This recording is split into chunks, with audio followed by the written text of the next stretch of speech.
Hello, everyone. Welcome back to another episode of Those Astrology Girls, where today we are talking all about our good old best friend of a planet, Saturn. We all love Saturn. We all hear about Saturn. So many things to talk about with Saturn. But specifically, what we are going to be talking about today is a very specific transit that we experience with Saturn, which is called our Saturn return. Yeah, this is going to be really fun to talk about because I feel like Saturn gets a pretty tough rap. And I mean, of course, Saturn's here to teach us a lot of things. And so if you've already had your Saturn return, your first one, you're going to have another. And then if you're really lucky, you'll have another big return like in your 80s. And I think this is like a really helpful episode to listen to, like, what are the lessons that your sign or house placement was experiencing at that time? And you can take inventory and be like, did I catch that the first time around? Because if not, it is time to catch those lessons because Saturn does not come to play. And I'm excited to cover Saturn because even if you haven't experienced this like difficulty of Saturn, the lessons are always churning. They're always coming. There's this like concept of like a 7-year itch, right? And the 7-year itch comes and goes and you feel that, but like that's also Saturn transits. Like we feel Saturn every couple of years more strongly than we will. And I think that that's like a really good example of how developmentally we're reaching new milestones. And that's why I think Saturn gets like the scary rap, but also it's a really important planet to pay attention to because it's teaching us so much. Truly, Saturn is our teacher. I mean, just to kind of speak to kind of the nature of Saturn is the way that I've always described it is it's like that grumpy old professor vibe. That's like, back to like college or high school or wherever you want to go with it, right? But think about just like that kind of stern, strict professor archetypal energy that's like, okay, are you showing up to class every day? Right? Are you sitting in the front row or are you sitting in the back row? Are you doing your homework or are you slacking off and like skipping class and like failing your exams? Are you like asking questions? Are you engaged? Are you making this like strict professor like your best friend and, brown nosing him or whatever?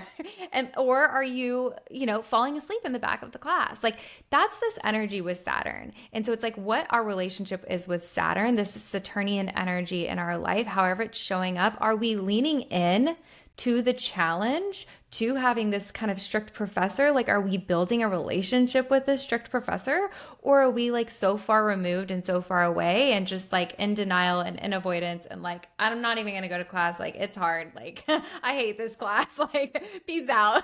I'll just fail. And then what happens? Right? So it really is a teacher. Every planet is kind of its own teacher archetypal energy. And like, this is really Saturn's one where it's like, come to class and do the work and do your homework and make good grades and show up and put in the work. Yeah, and then the next time Saturn comes around, it will be like, wow, remember everything I learned last time?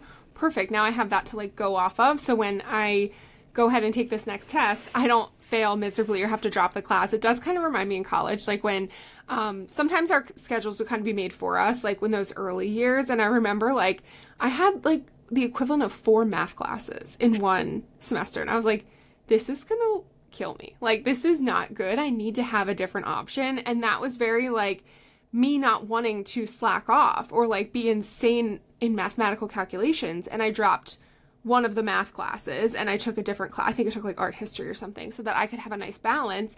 And then I knew I'd have to go and take that other math class. Again, it was a requirement for my graduation, but that's kind of like the way you work with Saturn. It's like, I know this is going to be challenging. So like, how can I set myself up to win versus ignore it, which is most likely always going to come back to bite you.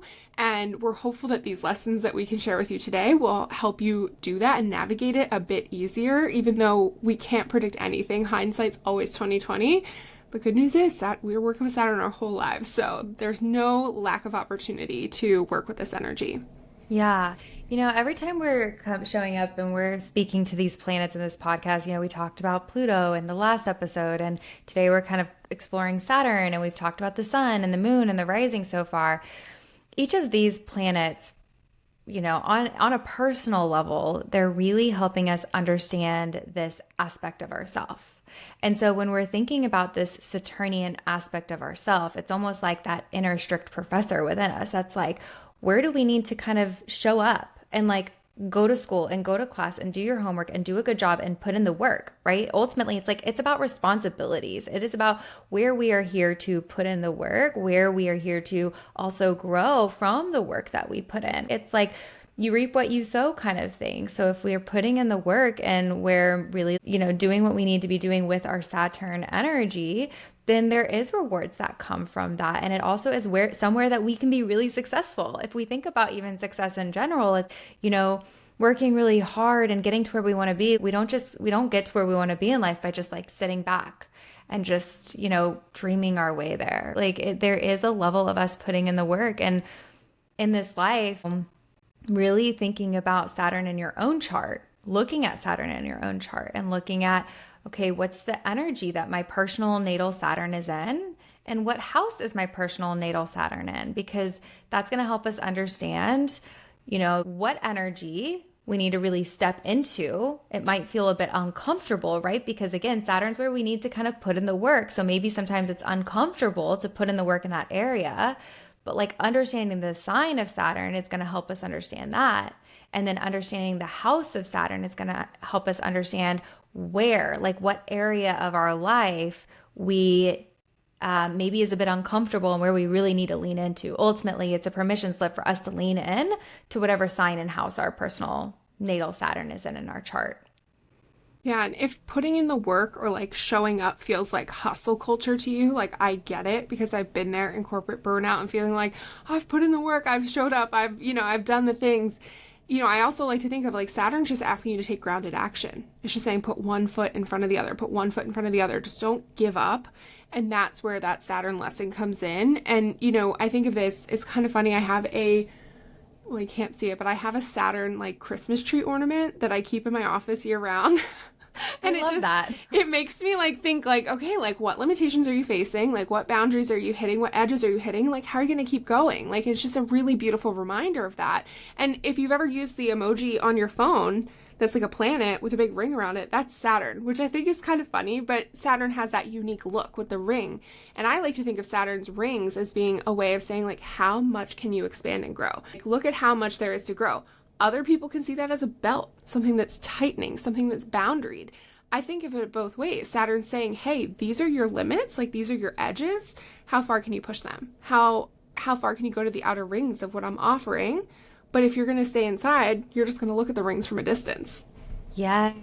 I love that perspective on Saturn's rings. And I've never really thought of it, but it paints such a beautiful picture too, just about like, what is your perception of just the boundaries and limitations that you're in? And, what Saturn is really bringing is like helping you understand where there is this like energetic, maybe resistance, right? Or some energetic like challenge that you're experiencing. And it's probably something as we're stepping through each sign. And because we're going to do that, where we'll go through each sign and we'll share with you the lessons based on like where your Saturn is in your own chart to help you kind of understand where maybe you might feel some resistance or experience some natural limitations.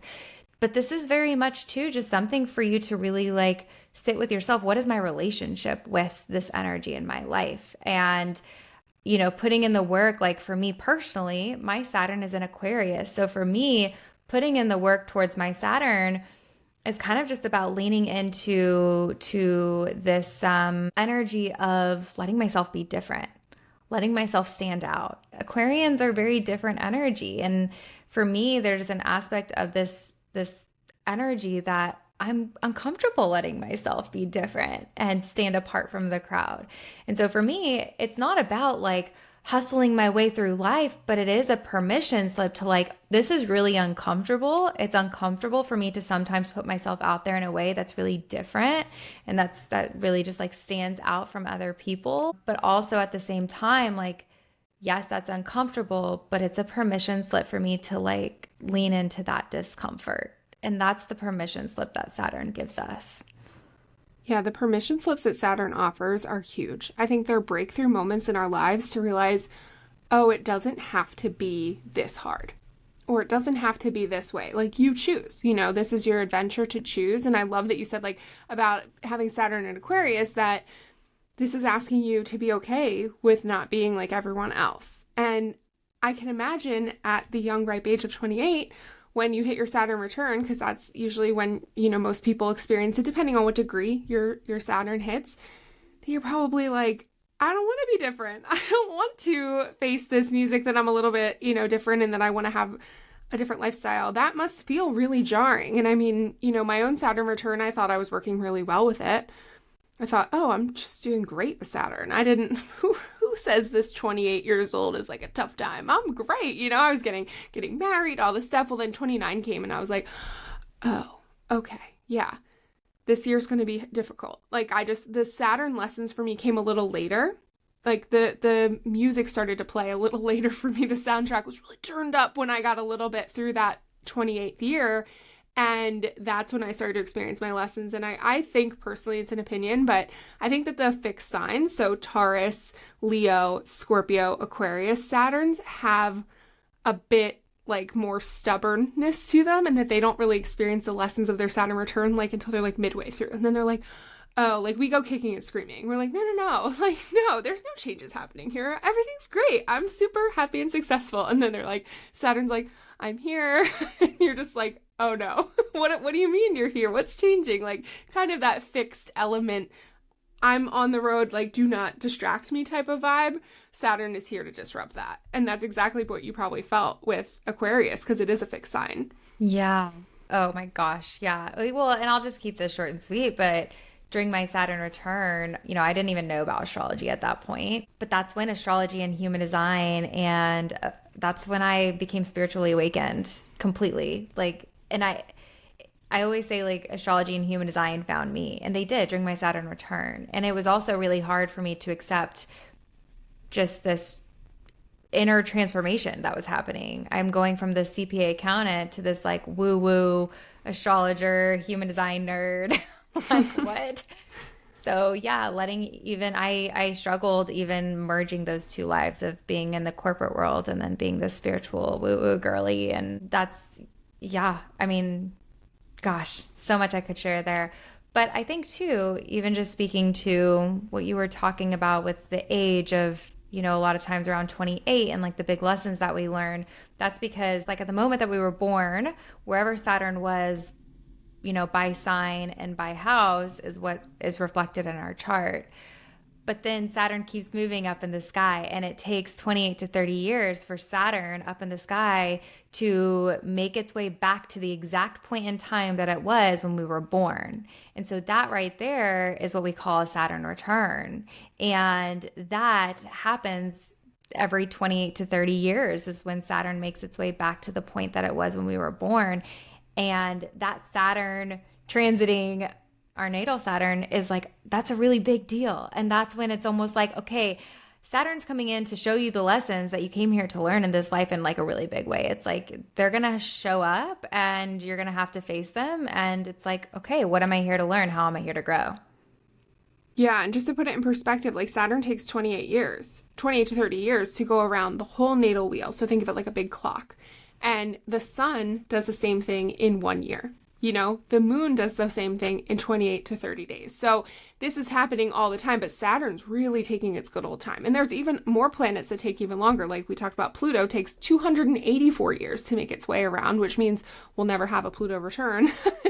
Thank goodness. I don't think we'd be ready for that as an evolved species, but we are ready for the Saturn return. And it is like a really powerful time. And you can harness the energy, and you can always look back and say, what did I learn? What did I miss? What do I need to figure out before I turn 56? And start to ask those questions, or 84. There's a woman I follow online. Her name's Diana Cooper. She's so cute. She like works with angels and like dragons and stuff. And I would have never admitted this before today. But anyway, she was like, yeah, I'm reaching my Saturn return this year. And I was like, what? I was like, oh my gosh, she's like in her 80s. And she's like, I'm very excited for this ascension that I'm going to experience. And I was like, Diana, I hope you're okay. I hope you're ready. So she's so sweet. But hearing someone who's been committed her whole life to like this spiritual path be like, I'm hitting my third Saturn return. I was like, go you. Yeah, I mean, I think our first Saturn return is always what's known to be kind of the most challenging because I think when we look at our life, when we're 28 to 30, what Saturn is really coming in is giving us this opportunity to redirect in our life where maybe we're off path. And so it's kind of looking at where have I been going these first 30 years, right? Where have I been? What path have I been on? How am I living my life right now? Am I asleep in the back row of the class right now? Do I need to wake up? Do I need to put in the work somewhere? And Saturn's like, okay, well, let me show you. Let me give you some lessons here that are some tough love lessons to show you how to get back on path and get your butt into shape, whatever. Yeah, I think like when we look at Saturn, obviously that first 28-year swing is so hard because we're going through the formative developmental years. So like ages 1 to 7, like we're not really conscious about much going on. Everything around us we think is a result of everything we do, right? Just developmentally, we're very attached. Conditioning is super high. And then 7 to 14, we're becoming, going through puberty, becoming like mini adults. And then 14 through 21 is like, oh man, you're just thrust into the world. You're like, oh my gosh, in my mind, I was like, I'm an adult. And then, that's not really true because you're still like, mom, how does this work? Things like that. And you're going off to college and doing that stuff. And then 21 to 28, you're just kind of going out into the world for the first time alone most of the time, in a traditional sense. And so if you think about those 4 chunks of time as you're going through, it's kind of hard for you to collect all the lessons of Saturn, especially because you've been raised by parents, you're in a family structure, you're in a school structure, you're in a society structure that's kind of telling you what to do almost that entire time. And so that, I think, is why the first Saturn return is so challenging. And I think it's really interesting that psychologically, those developmental milestones also coincide really closely with Saturn's squares, or where they're 90 degrees apart from, different things. And that's so funny because people are like, oh, psychology is a science and yada yada. And it is, and I'm not dissing it, but it aligns with Saturn. Saturn is that strict professor kind of like ruling over all of this stuff. And so when people think like, oh, in the note of those astrology girls, like, oh, astrology, like that's not real. Really? Oh, It's so real. Go look at some. Yeah. Oh my gosh. And that's when I was studying astrology and they were teaching us how to give readings. They were like, the very first thing you do is ask, go pinpoint the date of their Saturn return specifically, and go ask them what happened during that time in their life, because they're going to be like, how did you know? Like, how did you know that was like the chapter of my life that the hardest thing I ever went through was like that month specifically? Like, you can narrow it down to the very specific month. If I was totally new to this, somebody's like, well, what were you doing in March of 2020? I'm like, I discovered astrology and human design and my whole life changed and I realized I didn't want to do accounting anymore.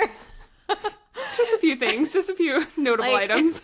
Yeah, and so, but yeah, I think, your first 28 to 30 years, it's like, okay, you're experiencing these lessons for the first time. So sometimes they can hit kind of hard. And then it's like the second way around, it's like, well, if you kind of followed the lessons and really, really allowed yourself to expand and grow through those lessons, well, then the second time around, they're not so challenging. And so a lot of times when I'm giving readings to someone who is in that phase where like they've already are kind of like at their Saturn return, and I'm talking to them about Saturn, they're like, specifically I think about Taurus, someone with like a Taurus Saturn.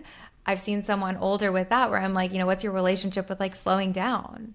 And, kind of being in the stillness. People with a Taurus Saturn may, on one side of it and one extreme, like may have a lot of trouble like slowing down and just being grounded, right? They may just be like, go, go, go, go, go. And like their Saturn return or their Saturn is a permission slip to like learn how to slow down and to be present.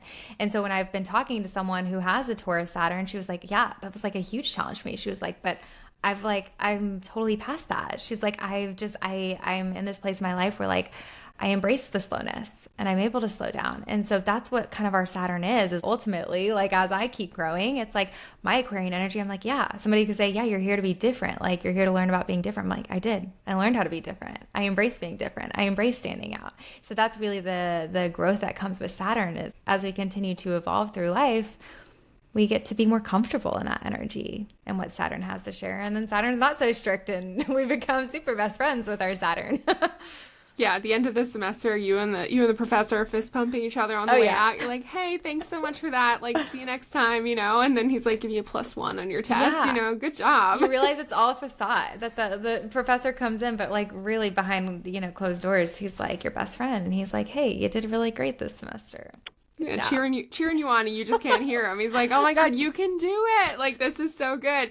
I love thinking of Saturn as like that teacher, but I also think like if we think of mythology, like Saturn's father is Kronos, is like the father of time, and so I also think of Saturn as really like saying, "Hey, how are you using your time? Like, how do you feel about time?" And that really rings true for Taurus because I think that's a huge aspect of it. But even with Pisces, like just on the other end of the spectrum of thinking, Pisces learning a lot about boundaries, and a lot of people having their Pisces Saturn return right now might relate to this, but like, how much connection or isolation are you looking for here? Like, what are your boundaries with that, and love and time and all these things? And it's like, it's just asking you to explore that. And as we've said in previous episodes, we pick these birth charts. So we knew coming in, we're like, oh, I'm going to learn this lesson in this lifetime, and I'm going to have quite a few opportunities to learn it.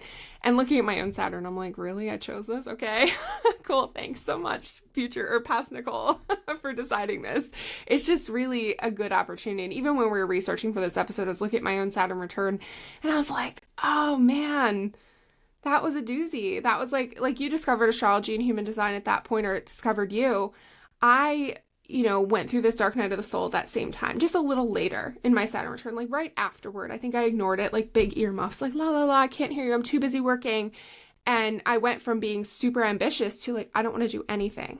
And that's a huge hallmark of a Capricorn Saturn, of saying like, can you find the balance and the satisfaction in those two? And I'm just like, wow, that's a good one. That's a really good question, because that was my biggest challenge at that point.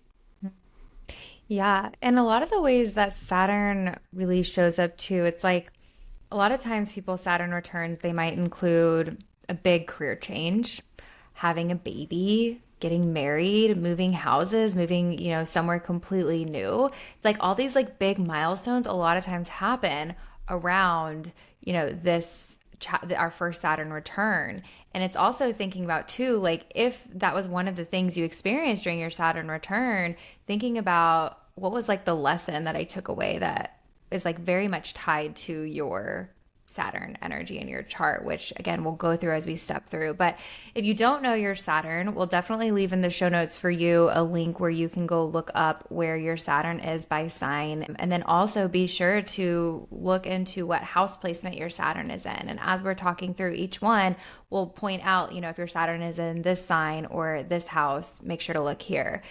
We'll also leave a link so that you can see specifically. You can just punch in your birth information and it'll point out the timing of your Saturn returns. So you'll be able to see, when your 7-year, when your 14-year, when your 21, and when your 28 to 30 year actually happened. You'll be able to see like that exact date of when it started. And we'll put that calculator in the show notes as well. But I also just wanted to speak to that not every Saturn return is bad. Like, yes, we say that Saturn is that, really here to bring you lessons, but it's not always going to be this really, negative time. I mean, it is going to maybe bring up some like challenges, and whether that's like through internal stuff or external stuff, it's just all about how you embrace the growth that Saturn is asking you to have at that time in your life. And just to add to that, like if we think of Saturn transits and we say like, okay, Pluto, if you listen to our Pluto episode, it's like Pluto's like deep psychotherapy. Like it's like no joke. You're unearthing a lot. You're really moving and processing a lot because it's a really deep transformative process. Saturn is kind of like a personal trainer who's pushing you to be your best. It's like that bar instructor who's like, okay, 4 more reps. And then like suddenly you've done 8 and you're like, okay, like 4 more reps. Like how many They're more counting reps? down in 10. Yeah. In 9. You're like, Exactly. hello, like, can we speed it up here? Exactly. Like I've been holding this squat for like how long now? So, that's the kind of energy that Saturn brings. So it's not always bad, but like you're going to feel that contraction of like muscles here and there, whether like Keely said that's internal or external. And I also want to note with the Saturn transits, like we're talking about those 7-year cycles being like, the ones that you're going to feel a lot, but there's also ones in between that give different aspects that are a little bit more giving in energy, like where they're a little bit more happier of aspects, and those happen between those times, and those type of aspects are called sextiles or trines, and those can be really nice, beautiful energy. And so the calculator we put in should be able to show you those different aspects as well, because I was just looking mine up last night and I was like, wait, is it time? Am I going to hit another Saturn square? And I was like, next year. Okay, we're good. So it's just helpful to know, so you can start to like show up where you need to show up, you know? Yeah. So I think that where we kind of want to kick off our conversation today, specifically about the science and the houses, is first just talking a little bit about the element of your sign specifically, because this gives you kind of this overarching understanding of like the overall energy that you're really here to grow and evolve through. So if you think about it, go ahead, grab your chart and look at what sign your Saturn placement is in. And based on that sign, look up, is that sign water? Is that sign air? Is that sign earth? Or is that sign fire? Because that right there is just going to tell you the overarching lesson that you came here to learn in this life. I really like to think about it because we're sticking with this theme of teacher and classes here. It's like you're in school today, and that's very relevant for Saturn. But if you think about the element of your Saturn placement, that element specifically, I really see it as representative of like the overall subject. And then it's like you get into the sign, and that's like the actual class in that subject. So maybe it's like the overall subject of like math is what you're here to learn about. And then within math, it's like, okay, are you learning about geometry? Are you learning about, I don't know, what are all the statistics? You took 4 math classes, right? Yeah, this is finance, this is accounting, all very different. There you go. So it's like specifically kind of thinking it through like that. So when we're kind of stepping through each of like the elements, we're going to talk about these signs through the lens of the element that it's in.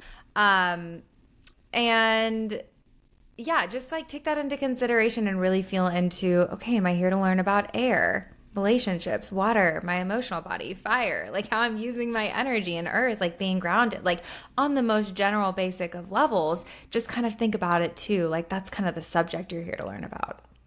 Yeah, and that really ties in well with the signs themselves. So like if you understand the archetypes, or if you listen to our 12 zodiac signs, part 1 and part 2, like you're going to see a lot of these themes are very similar, because the themes and the signs don't really change. It's just about adding that Saturn idea of it. Like what questions can you ask yourself? What permission slip is Saturn granting you at this point? And where are the lessons for you? So if we look at water, you know, Keely said we're learning about the emotional body here. Like that is the main subject in the class. Like thinking about Cancer, or if you have Saturn in the 4th house, you know, this is all about family of origin stuff. This is like childhood wounds, children, parenting. This is healing. This is nurturing yourself. This is like learning how to step out of your childhood home, step out of your family of origin. This is big with relationship with parents. I mean, Cancer is like very associated with the mother. So when we think of this Cancer energy, a question to ask yourself here, are you highly emotional and get distracted? Or are you cut off and scared of your emotions? Now, Cancers and emotions, super hand in hand. So a Saturn lesson here would be really, really big in that domain. And something to see, like, what's a permission slip Saturn's granting you here is saying, can you ask for what you want and what you need? And I think that is a huge one to ask yourself. And so remember, Cancer in the 4th house, same for Saturn. Keep these themes in mind. But thinking now about another water sign, my personal favorite, Scorpio. So if you've got Saturn in Scorpio or the 8th house, this is a totally different ballgame. You know, this is asking you to learn about sexual intimacy, or intimacy in general. Like, how are you relating with others in a more intimate way? Take off the mask, take off the sunglasses. Like, how are you actually relating? And it is like to do also with the taboo subject, not very taboo, but people consider it to be, you know, about sexual bonds and things like that, and unions with another. But there's a huge aspect here of facing your shadows, letting go of control, and being okay with the darker side of life. I think of this as like, how can you still see life and the beauty that it has and the positive light that life shines on things while also in a dark time? So, you know, being able to sit with other people in their most darkest of days and their hardest of times, and still seeing the beauty and the joy that life have to offer.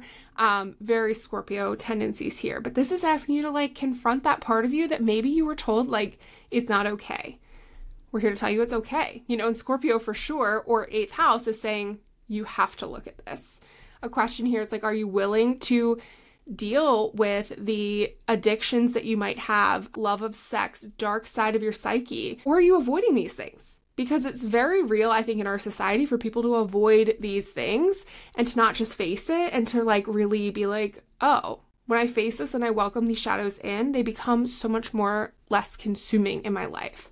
Permission slip from Saturn here is to face the dark and confront your fears. I joke, it's like, how do you get everything you ever want in life? It's like, just face all your demons at once. So it's very Scorpio of me to say, but it's a good lesson. And then finally for water, we're going to round it out with Pisces or 12th house Saturn. Pisces is like, hey, Pisces Saturn says, hey, how can you find balance with boundaries? How can you learn to trust your intuition? How can you manage your sensitivity? How can you find connection with others through sharing who you really are, following through on things, which is super important, like showing up, and then how to be personal with others and avoid escapism. Escapism can be a really tough aspect of Pisces because it's so easy to just be like, this is weird. I'm just going to go. Just going to be out here, in outer space. But the question to ask yourself here as a Pisces Saturn is to say, can you see reality right now? Or do your dreams and fantasies take you away from the real world? Are you checking out? And Saturn's permission slip here is saying, can you accept your need for boundaries, whether that's having more or having less, and the need for love and connection, because it's here for you. Yeah.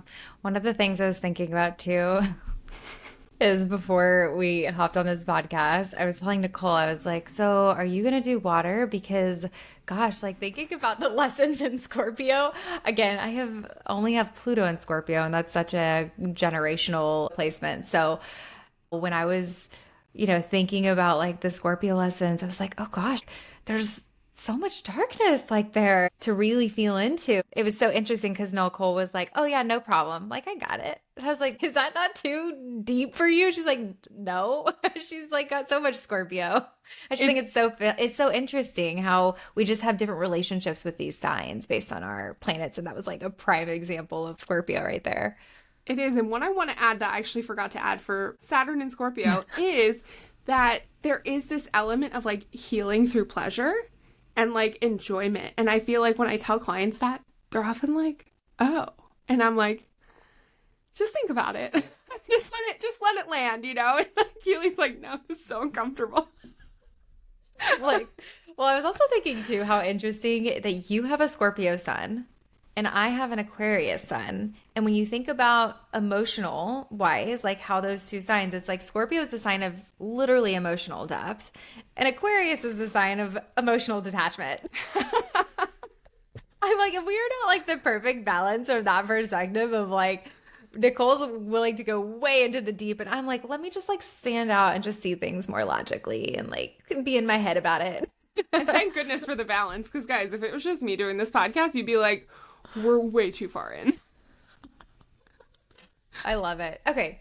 Moving into Saturn in the air sign. So as a subject here with air, we're really learning about relationships, about communication specifically. Like, how are we showing up in our relationships? What's our relationship with like using our voice, with communicating with others? That's very much air energy right there. So when we're looking at the air signs, we're looking at Gemini, Libra, and Aquarius. So starting with Gemini, if you have your Saturn in Gemini or also the third house, that's representative of the Gemini energy, the lesson that you're learning in this life with your Saturn and Gemini is really so much about becoming aware of where your mind is fixated. It's very intellectualized. So it's like, where is your mind focusing all of its energy? It's about, learning to not be so scattered and learning how to stay focused and stay on track.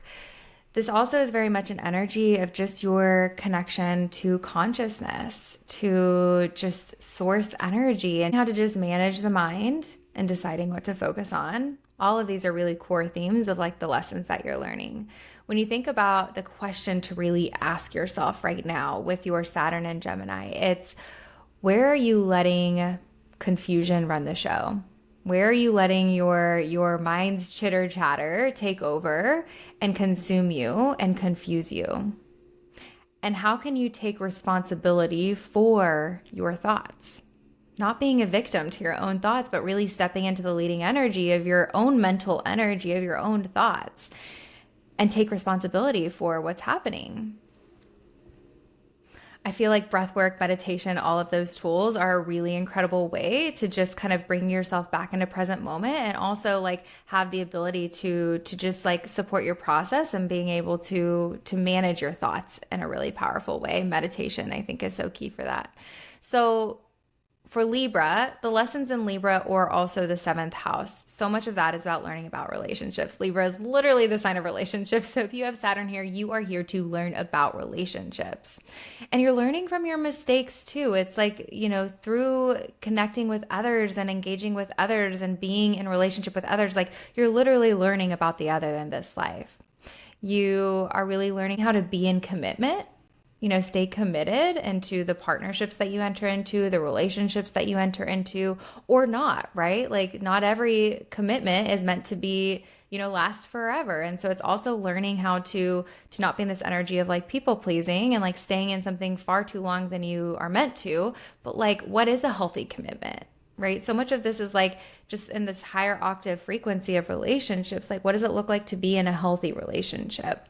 And that's something you're learning about. So the question to really ask yourself with Saturn and Libra is, do I believe I can be loved? Love is so much of the center of just how we connect with people and just being in relationship with other people. And so is there some kind of lesson that you're learning about love and letting somebody else in your life? Do you let yourself be loved? And also, do you love yourself? And then the permission slip here is to be yourself and stay true to who you are, to, whether that's you being in a relationship or not, it's so much about you just really just embracing your own self and relationship and not people pleasing your way through life. That right there, huge permission slip for Libras. And then for those who have a Saturn in Aquarius, like me right here, or the 11th house too, this is very much lessons you're learning about accepting being different. Okay. And also learning to be humble. You can be different and stand out, but are you also humble with that? Learning to be okay with being strange, being goofy, having some kind of unusual storyline, really embracing that and letting yourself really embrace not fitting in, accepting that you have opinions, and also choosing connection over isolation, right? That emotional detachment I was just talking about with Aquarius. Do you stay detached, or do you really lean into choosing connection with others and really leaning into relationship as well? Aquarius is still an air sign, so it's so much about being in a relationship with others and connecting with others. So choosing connection over isolation is also important for Aquarius lessons. And then the question to ask yourself there is like, can I accept that I am different? So that's like my question. Can I accept that I'm different? And your permission slip is to really let yourself stand out in the crowd. Be different. Hold your truth and really move forward in a very confident way, confident in who you are and not worried about being the same as everyone else. That's huge. And I love what you said about Libra, because the number one relationship we have, regardless of other people, is the relationship with ourselves. So it's like, can I love myself? That one just really rung true, because especially if you have Saturn in the 7th house, like that applies to you too, Libra or not. It's a big, big, big lesson. Air signs, you guys have cool lessons. I'm excited for you. Now, looking at Saturn and Earth signs, like Keely said, this is kind of like about learning to be grounded, but also this is saying like, how do we work? How do we manage money? How do we manage finances?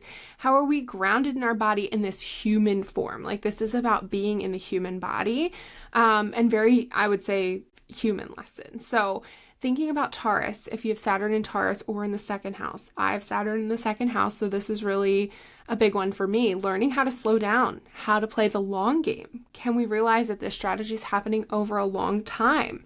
How can we release our anxiety on progress and how long things are going to take? I know sometimes that expectation can be really hard. Like, how long is this going to take? Like, I should be there already. The emphasis here is on becoming more grounded and embracing a simple plan. One foot in front of the other. This one really makes me think, Taurus, one foot in front of the other, just keep it slow and steady wins the race. Like if there was ever a time for like the tortoise and the hare, this one's saying be the tortoise here. The question Saturn's asking for Taurus or the 2nd house is, can you stop worrying about money? It's a hard one. That's a really hard question, Saturn. And a permission slip, slow down. Don't rush. Trust in divine timing and your own schedule. It's one of my biggest lessons, actually, thinking about it now. Like, this is a big one. As I say this, a giant heron just flew by my window, and I love birds. Like, I think birds are such divine messengers. So thanks, Saturn. Love that. I love that. We're always like learning, even as we're like continuing to reflect. Like, this is us just like deep in it. Yes, we're like here, like we love astrology and feel like we're very knowledgeable in astrology, but also like we're always learning. And it's funny because you share this information and you hear it differently. Then when you read about yourself, you're like, oh, yeah, that's me. Oh, gosh, that's me. And then when you share it with other people, you're like, this is an important lesson. And you're like, oh, gosh, it's also me. This is so big. Now, one that I do not necessarily always relate to, but like you've heard in the other episodes, Virgos make me sweat. So if you have Saturn in Virgo or the sixth house, it is all about learning that it's okay to make a mistake. I can be a great permission slip for you here because I feel like as a non-perfectionist, learning to make a mistake is okay. Yeah. Stop asking, what if I never fulfill my dreams or my destiny in the way I think it should be happening? That's a huge question. Embracing slowing down as well. Virgos, my friends, don't try to heal everyone. Connect with nature, avoid critical self-talk, and embrace some self-love. The question Saturn is asking you, do you ever feel enough? That is a deep question and one that I feel like needs to be asked a lot because there's a lot of expectations and I feel like Virgos feel those expectations a little heavier than others, and especially if Saturn's there, it's like someone knocking on your door every day. The permission slip here, enjoy independence. Enjoy your independence or ask for help where you need it. Now, that's like a huge swing, but it's up to you. Like, what are you feeling? Like, I can take on this myself, or maybe I do want a little bit of help. Powerful, powerful stuff. Okay, now Capricorn or 10th house Saturn. I have Capricorn, Saturn and Capricorn. This is all about learning discipline. This is about faking it till you make it. This is like not outing yourself when you don't know what you're doing. You're on a quest to break through illusions, which I feel like was a huge theme of my Saturn return. This is about balancing ambition and laziness. Like, where am I balancing the two of these things? Realizing that you're really wise. This is huge. This is a big thing. It's kind of like one of those things that you go through almost blind until like this point where Saturn's like, by the way, you know a lot of things. Can you actually accept that you know a lot of stuff and that you're not like the young, like new person on the playground here? And this is a great time to understand satisfaction and your own unrealistic standards. What bar are you holding yourself to, and will you ever be happy? So the question here Saturn asks is, how do I manifest? How do I make things come into form? And am I truly ever satisfied? Big permission slip here, stick to your plan. Make goals and embrace radical self-responsibility. That was the theme of my Saturn return, and I'm so glad I picked up on that because embracing radical self-responsibility will change your life. So Saturn in 10th house as well. I'm looking at you. This is a big one. Yes. Okay. So our final element is fire, and the signs that are in our fire element are Aries, Leo, and Sagittarius. Fire is very much about learning about your inner spark and your inner fire. When we think about fire, it's like when we see someone's fire shining through, it's like just their ability to just like shine, to just like be out there and be expressive. Fire is so much about like our expression. And this really is very much lessons around how to be more bold in the way that you're showing up and like taking action in life, right? Like, how are you using your energy in a really like passionate, fiery way? So that's very much kind of this energy subject of fire that we're in. And when we're thinking about the lessons of Aries, or we're looking at the first house, if your Saturn is in Aries or the first house, you're really learning about how to be a warrior in this life. Aries is so much of this warrior energy. So it's like standing up for something, fighting for something, fighting for love. It's also so much about embracing creativity. And Aries, as we know, is a very independent sign. And so there's these lessons too around being able to stay close, to lean in relationship with others, even when you want to be independent. So lessons around independence, and also kind of how you allow yourself to get close to others. And ultimately, so much is learning about embracing your really strong and bold energy, really guilt-free too, being guilt-free in that and the way that you're showing up and expressing yourself so bold. So the question to ask yourself is, do you resist your inner power and avoid speaking up about what's important to you? Do you give yourself permission to be feisty? Or on the other side, are you over excessive with this energy? Is it maybe like too much? Like in what way, do you feel like you relate to this Aries energy, and where do you feel like those lessons lie based on that question? And the permission slip for you to have is to pave your own path to be a warrior and to really stand up for yourself in your life. Okay, lesson in Leo, or the fifth house. I have my Saturn in the fifth house, so familiar with this one.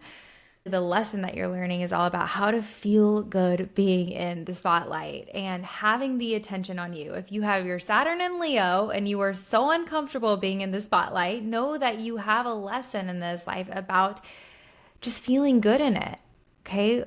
Also learning to not always need feedback and validation from others. This might swing in the other direction. Maybe you're like loving being in the spotlight because you really are seeking that validation and feeling like you really want that validation and feedback from others. It's also knowing, okay, I'm really learning how to validate myself, to see myself. Learning to love and learning to acknowledge yourself without needing that external validation is so huge for the lesson in Leo, or the fifth house. Questions to ask yourself is, are you shy and inhibited in the way that you are showing up in the world? Or are you bold? What's your relationship with external validation? Do you need it? Or do you recognize and see yourself for how special you truly are? And then the lesson in Sagittarius, or the ninth house, is how to be honest. Okay, how to be honest, how to be blunt, how to not hold back from speaking your truth, how to embrace your philosophical side and your desire to learn and to be educated, how to not overindulge, and how to not take life too seriously, to let loose, to have fun, to embrace your humorous side and not take offense or take things so personally. The question to ask yourself is, are you able to tell the truth with an open heart? Be honest. Or are you avoiding the truth?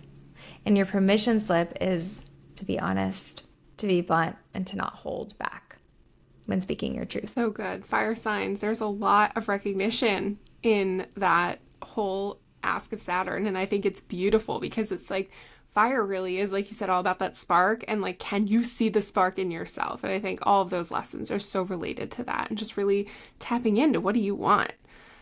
Thinking about, okay, how can we navigate our Saturn return, whether it's the big one, the big conjunction every 28 to 30 years, or if it's those in between transits that we're really feeling this energy. And, some tips and strategies here: know your placements by sign and house. So know the themes, know the classes you're signing up for, know what professors are teaching those classes, and know your dates. And we'll provide a calculator in the show notes so that you can go ahead and take a look at that and just really familiarize yourself. Another key point here is be open to some self-reflection and journaling. This is a really important time to connect with you and to connect with what's going on in your world. And I think the more awareness we can bring to that, the less resistance we will feel, because it's so obvious. What are some other tips you have, Keely? Yeah, I would just say anytime we're going through huge changes in life, it's always so good to have support from others. And so finding some level of support, whether that's through working with a coach or like doing some deeper therapy work, any level of support that you can get when you are moving through challenging times, whether it's like Saturn return or even not, right? But like Saturn return especially, it's a really good time for you to seek that out. And any sort of other stuff like, that we talked about. And I mentioned even with like Gemini, really learning how to slow down and kind of be with your thoughts and manage your thoughts in a really good way. It could be like through meditation or breath work. So anything that can help you just be more present with yourself. Again, playing with the elements too. Like if you think about air, so much of my Saturn return, that's when I started journaling. I like never journaled before that. And I didn't even know to use journaling, but naturally that's where my energy wanted to go, is like have some kind of healthy outlet for what it is that you are doing. So with water signs, like maybe it's like, going to take a bath, right? And like letting yourself just like be in like your emotions, letting yourself cry, like think about water energy. Like in what way do you really need to move that water energy through your body? with fire, like really embracing that, like, taking action towards something. And maybe it's even like working out or doing some exercise or just some sort of movement that feels really good to move energy through your body, because that fire energy is really there.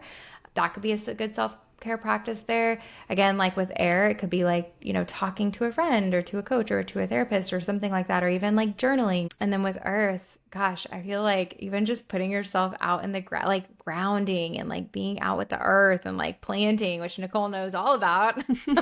I grew my best garden in my Saturn return. There you go.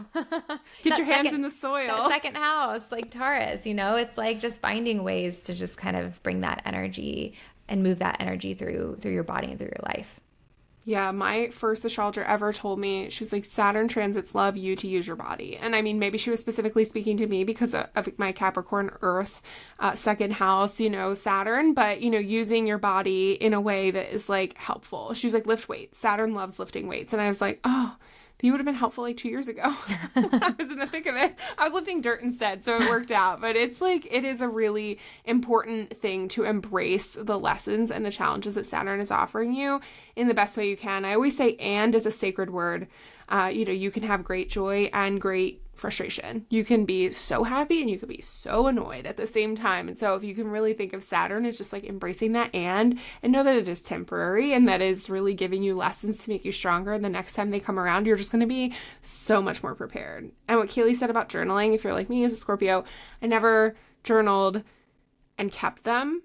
I would always like destroy the journals. I was like, nobody must ever know. I feel this. That is so Scorpio. Oh my gosh. I know one time when I was a kid, I was like journaling a lot, and then I got in trouble because I flushed it down the toilet, like the pages, and I thought they would go down like toilet paper, but they didn't. And my mom was like, what the heck are you doing? And I was like, oh God, like it's like wads of paper coming out of the toilet. And I was like, oh no, everyone's gonna know. That is so interesting. Wow. I love that. That is so Scorpio though. It's like nobody's gonna see the depths of my soul. Exactly. I'm like, let me pour it all out on this paper and then get rid of it. That is so funny. I love that so much.